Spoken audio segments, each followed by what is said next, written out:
Ya ngomonglah kemana-mana, ini kriminalisasi, lapor Komnas HAM. Aduh, jadi sebetulnya masyarakat muak. Kalau tadi katanya publik gak percaya, itu ada survei. Ya, survei 89% Ini. itu percaya ada motif politik. 76% percaya ijazah Jokowi asli. Ya, publik yang mana yang kata kawan ini? Nggak ngerti aku. Publik yang di belakang samping-samping dia aja kali.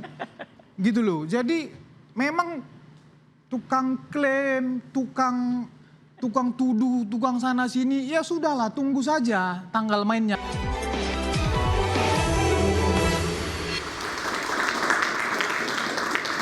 Saya ke Mas Reddy. Mas Reddy, yang dilakukan oleh Mas Ahmad dan Pak Roy, itu framing saja atau memang benar masyarakat tidak percaya dengan apa yang diumumkan Barreskrim hari ini? Ya, saya sebetulnya kasihan lihat orang ini. Ya, hari ini ngomong apa, kemarin ngomong apa. Ya, saya kemarin, ya mereka ini kayaknya nggak koordinasi atau bagaimana. Kemarin nuntut Barreskrim, kita tunggu hasilnya. Ya, lab krimnya bagaimana, harus begini, harus begini. Sekarang keluar hasil, dia ngomongnya selangit lagi, tahap apa gitu kan. Sebelumnya juga saya udah ngomong, nantang, laporin ya. Nanti kamu dilaporin kriminalisasi, ngomongnya bener. Ya ngomonglah kemana-mana, ini kriminalisasi, lapor Komnas HAM. Aduh, jadi sebetulnya masyarakat muak. Kalau tadi katanya publik gak percaya, itu ada survei. Ya, survei 89% Ini. itu percaya ada motif politik. 76% percaya ijazah Jokowi asli. Ya, publik yang mana yang kata kawan ini? Nggak ngerti aku. Publik yang di belakang samping-samping dia aja kali. Gitu loh. Jadi memang tukang klaim, tukang tuduh, tukang sana sini, ya sudahlah, tunggu saja tanggal mainnya, kan begitu. Ya. Sudah jelas kok ini saya bilang tadi ya. Mensreanya jelas. Kan ini semakin panjang kan orang-orang ini kan semakin seradak sini. Nah, ini kan penyidik juga melihat nanti. Ya, apa ini niat orang ini ya? Semakin serang sana, semakin serang sini ya, semakin dalam lubang itu. Ya semakin masuk ke situ. Kita tunggu aja. Mungkin, Mbak. Ya, jadi inilah kalau memang bicara tidak berdasarkan research. Survei pun itu ada researchnya, Mbak. Jadi misalnya survei, yang di research siapa? Kepuasan, kemarin ada bilang kepuasan sampai 86% gitu ya.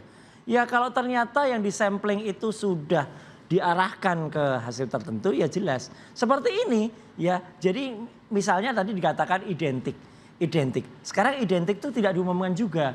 Sampel pembandingnya apa? Kalau sampel pembandingnya dari gerombolan yang sama, ya sama aja. Misalnya itu sama-sama dicetak atau direproduksi pada saat yang sama. Ya, sekarang bukan yang dari kami. Ada pakar dari ITB juga yang kemarin juga meresearch. Ada 3 ijazah, 1115, 1117, 1120. Ternyata yang 1115 dengan 1117 itu identik. Yang dengan 120 enggak gitu loh. Nah, sekarang sampelnya sama enggak gitu. Karena kalau sampelnya tidak diumumkan, itu akan, ini pun sebenarnya puslap itu sudah beruntung banget ya. Kemarin-kemarin sudah kita kasih guiding. Ya, saya kemarin sudah beberapa hari yang lalu mengatakan, termasuk di iNews di kamar sebelah gitu ya. Yang itu mengatakan nanti kalau misal hasilnya itu tidak berdasarkan carbon dating 14 ya. Itu kita akan pertanyakan. Sekarang pun mungkin mereka masih belajar juga apa itu carbon dating 14. Itu ada alat uji untuk mengukur kertas. Tadi hanya dikatakan saja kertas kita uji, tinta kita uji. Hasilnya belum ada. Jadi tetap kita tagih, nggak apa-apa, kita minta baik-baik hasil dari Barreskrim nanti. Misalnya tintanya apa coba yang tahun 85 itu, tintanya markernya apa, kemudian tanda tangannya apa juga. Pak Roy sudah punya semua, pegang semua datanya? Iya, yang melakukan kan Barreskrim kan. Jadi kita berhak toh tanya, itu kan keterbukaan informasi publik. Ya gitu, saya gimana bisa punya kalau dari yang bersangkutan saja tidak pernah mau jujur menunjukkan ijazahnya. Jadi yang kita uji kan sebenarnya kejujuran, transparansi, kemudian juga integritas dari yang bersangkutan. Oke, saya hormati Barreskrim, ya kita hormati hasil puslap. Tapi hasil yang kita hormati itu kalau ilmu pengetahuan itu harus bisa diuji, harus bisa talent. Begitu dia tidak bisa diuji, begitu dia tidak terbuka, ya pantaslah kalau masyarakat mempertanyakan. Jadi sampelnya harus clear supaya apa? Supaya kita tahu. Dan ini Mbak, sebenarnya bisa dilihat kok pada rekaman atau nanti cari di YouTube ya. Ketika ada di iNews juga, tapi di sebelah ketika waktu itu saya bisa memprediksikan bahwa pada saat kita siaran ini mungkin nanti di tengah-tengah akan ada breaking news. Lapor akan mengatakan ijazahnya asli, saya bilang gitu. Tapi itu hanya naratif saja. Benar kan? Hanya naratif saja. Nggak, kalau mau fair sebenarnya, tadi tunjukkan, jangan hanya nunjukin foto-foto. Tapi nunjukkan ijazahnya. Bahkan kalau boleh sebenarnya, kalau mau fair betul. Kemarin tuh ijazahnya nggak dikembalikan. Ijazahnya masih disita oleh Puslap. Kemudian ditunjukkan, ini loh ijazahnya. Kemarin-kemarin kan disebutkan barangnya analog. Barangnya fisik. Mana sekarang barang fisiknya? Mana barang analognya? Kemudian disalahkan, oh itu kan soal digital, ini forensik kan digital gitu. Harusnya forensik analog. Lah sekarang barang analognya nggak ada. Barang analognya nggak ditunjukin di mana. Jadi ini permainan akal sehat saja. Ya kita tantang, kita challenge ya gitu. Bahwa sekali lagi ini masih salah satu proses saja dari sebuah rangkaian hukum yang sangat panjang. Sampai dengan itu nanti ujungnya adalah di pengadilan. Atau bahkan kalau itu sudah berkekuatan hukum tetap atau inkrah. Gitu. Baik. Pak Oja, jadi mesti gimana lagi nih? Saya lihat begini. Kalaupun ijazah asli ditunjukkan, tetap ada alasan untuk tidak percaya. Tetap akan dibangun narasi untuk tidak percaya. Mau dibawa ke ranah internasional, jikapun itu tidak terbukti, sampai akhirnya pengadilan akhirat. Ini larinya kira-kira ke situ.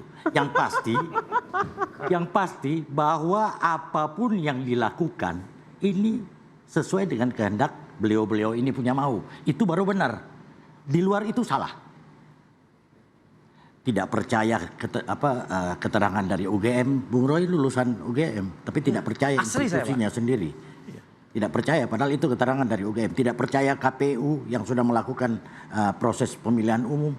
Tidak percaya dengan hasil yang dikeluarkan oleh Barreskrim. Gawat ini. Negara ini tidak ada institusi yang berintegritas artinya kan. Nah itu yang kita ini kan bahwa kami mendesak supaya ini segera diproses secara hukum. Tidak ada kriminalisasi di sini. Supaya kita segera mendapat kepastian hukum. Setelah itu Bung Roy CS mau berproses lebih lanjut, mau bawa ini ke ranah mana, silahkan. Tapi setidaknya kita percaya pada institusi yang ada di negeri ini. Baik, tadi Pak Ahmad belum jawab pertanyaan saya terkait laporan ke Komnas HAM. Ya, Komnas HAM itu kan terkait. Kriminalisasi katanya. Ya, dugaan adanya pelanggaran HAM terkait 3 hal. Pertama, pelanggaran hak atas keamanan. Kedua, kebebasan pribadi yang termasuk di dalam. Oh, ada diikuti atau Ada. diteror gitu. Ada. Dan yang ketiga terkait. Seperti apa bentuknya, Pak? Sebentar. Yang ketiga terkait pelanggaran atas hak keadilan yang tidak diskriminatif. Karena kita diperlakukan diskriminasi. Laporan kita cuma diarsip di Dumas, laporan saudara Joko Widodo langsung diproses, langsung kita diperiksa, langsung dan seterusnya begitu.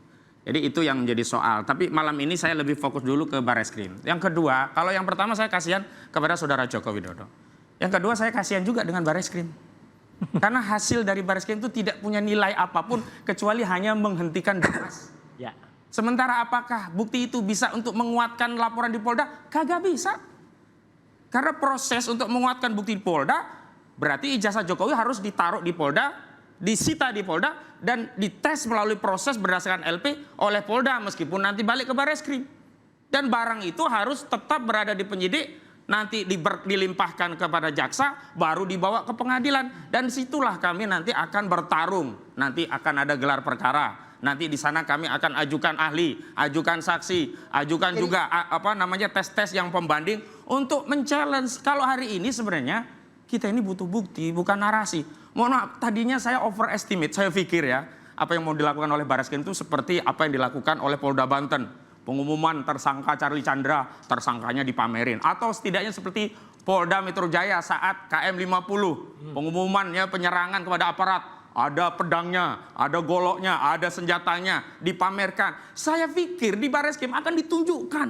Ini loh saudara rakyat, ijazah yang kami teliti dari lab forensik. Yes. Dan ini asli begitu. Baru kami merasa lega. Lah ini kan Hanya narasi. Kalau narasi, itu pula yang sudah dilakukan UGM dan rakyat gak percaya. Kalau narasi, itu pula yang dilakukan oleh kuasa hukumnya yang katanya sudah melihat asli, rakyat gak percaya. Kalau narasi, itu pula yang dicoba meminjam otoritas media diundang 11 orang, kemudian dikatakan asli, masyarakat juga tidak percaya. Dan hari ini saudara Jokowi mengulangi, membangun narasi untuk meyakinkan publik tentang keaslian ijazahnya. Nggak laku. Karena itu, memang saya challenge. Proses di Polda, ayo lanjutkan. Tapi ijazah itu disita, diperiksa lagi di Polda. Karena kewenangan yang ada di Barreskrim sudah selesai. Penghentian itu hanya pada kasus Dumas. Nggak bisa dong nanti syarat itu, bukti itu akan menguatkan ya fitnah dan pencemaran di kasus Polda Metro Jaya. Nggak bisa, ini perkara yang terpisah. Yang kedua, Katanya akan berkoordinasi Barreskrim dengan nggak Polda bisa, Metro Jaya. harus diproses ulang. Karena ini nomor LP-nya berbeda, prosesnya berbeda. Proses dan prosedur harus diperhatikan walaupun kita sedang menuju substansi yang ingin kita adili. Yang kedua, yang menjadi soal itu kan sederhana sebenarnya. Di Polda itu kan sudah ada proses. Kenapa dulu tidak disita di Polda? Ya. Apa kepentingannya? Itu malah diantarkan ke Barreskrim. Maka di sini kita Duluan membaca. mana sih kasusnya, Barreskrim dulu apa Polda dulu? Di duluan Barreskrim. Tapi nggak pernah keluar nomor LP begitu loh. Nah ini yang kami kemudian, yang ketiga kasihan kepada siapa? Kalau pertama kasihan kepada Pak Jokowi, kedua kasihan kepada Barreskrim, yang sekarang kasihan kepada seluruh rakyat.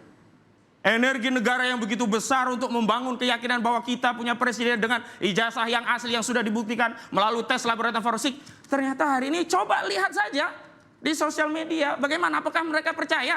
Kecuali beliau berdua ini kalau di ruangan ini yang percaya. Yang di sini tanya saja, percaya. Saya sendiri, tidak mungkin saya meyakini suatu barang yang tidak saya lihat sendiri. Dan kalau kita bicara, ini sebenarnya challenge-nya itu terkait tentang apa? Reputasi seorang Joko Widodo. Kenapa? Ini berkaitan dengan ilmu hadis. Mbak, dalam ilmu hadis, kalau seorang sekali saja berdusta, seluruh hadisnya gugur, nggak dipercaya omongannya. Nah, saudara Joko Widodo itu berapa kali berbohong, makanya nggak cukup dengan narasi, harus dengan bukti, bukan sekedar narasi, begitu. Jadi yang dimau saudara Roy dan saudara Ahmad Bukti. ini hanya, sebentar, Presiden Jokowi menunjukkan ijazah itu ke masyarakat. Nah, itu yang pertama. Yang kedua, jangan juga diasumsikan kalau ditunjukkan bukti akan gini. Ditunjukkan saja, enggak kok. Oke. Janganlah berpraduga, Oke, tunjukkan dulu. Tahan dulu, interupsi akan kembali usai jeda.